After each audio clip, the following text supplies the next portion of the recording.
नमस्कार। आज हम एक अहम मुद्दे पर बात कर रहे हैं। शरीर की अंदरूनी सफाई, मतलब वो सफाई जिस पर शायद हम उतना ध्यान नहीं देते। हाँ बिल्कुल। बाहरी सफाई जैसे नहाना धोना वो तो हम सब करते हैं। सही कहा। पर हमारे पास जो जानकारी है वो इसकी तुलना एक मशीन से करती है। जैसे मशीन के पुर्जे साफ रखना जरूरी है, वैसे ही शरीर के अंदरूनी हिस्से भी। बिल्कुल। और ये लेख एक कह सकते हैं चौंकाने वाली बात कहता है। अच्छा, क्या?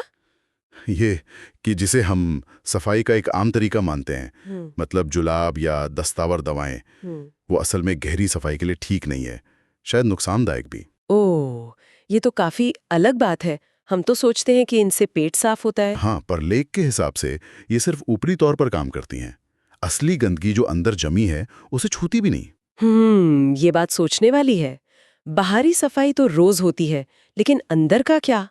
और ये लेख कहता है कि बीमार और कमजोर लोगों के लिए तो ये और भी जरूरी है। जी। पर सवाल ये है कि अगर जुलाब सही तरीका नहीं, जैसा ये स्रोत बता रहा है, तो क्यों? क्या दिक्कत है इसमें? हाँ, देखिए यहाँ समझना जरूरी है। इस लेख के मुताबिक असली समस्या है बड़ी आंत में। वहां जमा पुराना मल और दूसरे विषैले तत्व वगैरह। अच्छा, बड़ी आंत में। हाँ, जबकि होता यह है कि जब कोई जुलाब लेता है तो वो दवा पेट में यानी आमाशय में पहुंचकर अपनी तेजी से या अपने तीखेपन से वहां जलन पैदा करती है। पेट में जलन? जी, आमाशय में। और इस जलन की वजह से वहां फिर पाचक रस और पानी निकलने लगता है। अच्छा, तो ये जलन और जो रस निकलता है वही फिर सफाई करता है? हाँ, पर कहाँ की?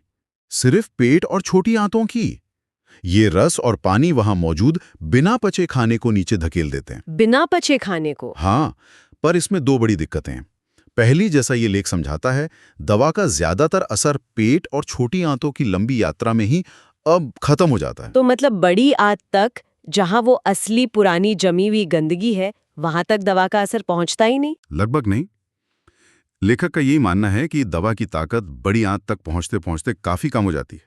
ओह। तो नतीजा, बड़ी आंत की दीवारों पर वो जो चिपका हुआ पुराना सख्त मल और दूसरे विकार हैं, वो वैसे के वैसे ही रह जाते हैं। यानी जिस गहरी सफाई की जरूरत थी वो तो हुई ही नहीं। बिल्कुल। हाल का खाया पिया बिना पचा भोजन जरूर बाहर निकल गया, पर जो हफ्तों या महीनों से जमा कचरा है वो वहीं का वहीं। ये तो हुई कि ये तरीका कारगर नहीं है। पर आप कह रहे थे कि स्रोत इसे नुकसानदायक भी बताता है। वो कैसे? हाँ, और ये पहलू शायद ज्यादा गंभीर है। पहला बड़ा नुकसान तो ये है कि जलन पैदा करके जो पाचक रस बाहर निकाले जाते हैं वो बहुत कीमती होते हैं, बहुत जरूरी। पचाने के लिए जरूरी होते हैं ना? हाँ बिल्कुल। भोजन को ठीक से पचाकर शरीर को पोषण देने के लिए इन्हें यूं ही बहा देना मतलब पेट को कमजोर करना है। लेखक ने इसकी तुलना की है जैसे कोई नाली साफ करने के लिए दूध और घी बहा दे। हाँ, ये तो बेवकूफी हुई। और दूसरा नुकसान? दूसरा ये कि इन दवाओं को खुद लेख में लिखा है अत्यंत उष्ण और विषैली प्रकृति का। उष्ण और विषैली? मतलब? हाँ, उष्ण से मतलब शायद उनकी जलन पैदा करने वाली तासीर से है।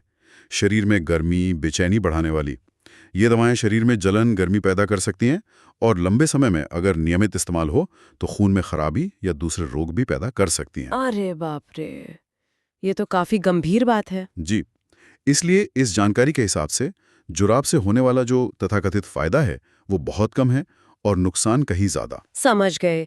तो कुल मिलाकर इस लेख से जो मुख्य बात निकल रही है वो ये है कि शरीर की अंदरूनी सफाई जरूरी तो बहुत है, पर ये जो जुलाब या दस्तावर दवाओं का तरीका है ये शायद सही नहीं है। बिल्कुल। ये बस ऊपर ऊपर काम करता है, असली जड़ तक पहुंचता नहीं, और ऊपर से शरीर को नुकसान पहुंचा सकता है। एकदम सही कहा।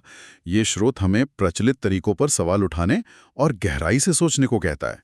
ये साफ करता है कि भाई सिर्फ पेट खाली कर देना और शरीर की वास्तविक गहरी शुद्धि करना ये दो अलग बातें हैं। और स्वस्थ रहने के लिए लेखक के अनुसार शरीर के इन अंदरूनी कलपुर्जों की नियमित लेकिन सही तरीके से सफाई होनी ही चाहिए, अनिवार्य है। तो फिर यहीं पर एक बहुत बड़ा सवाल खड़ा हो जाता है कि अगर पारंपरिक जुलाब, जैसा कि ये लेख तर्क दे रहा है, वो गहरी आंतरिक सफाई का सही और सुरक्षित तरीका नहीं है, तो फिर वो बेहतर और प्रभावी तरीके कौन से हो सकते हैं जिनसे ये जरूरी अंदरूनी रखरखाव किया जा सके, वो भी शरीर की अपनी प्रक्रियाओं के साथ तालमेल बिठाकर?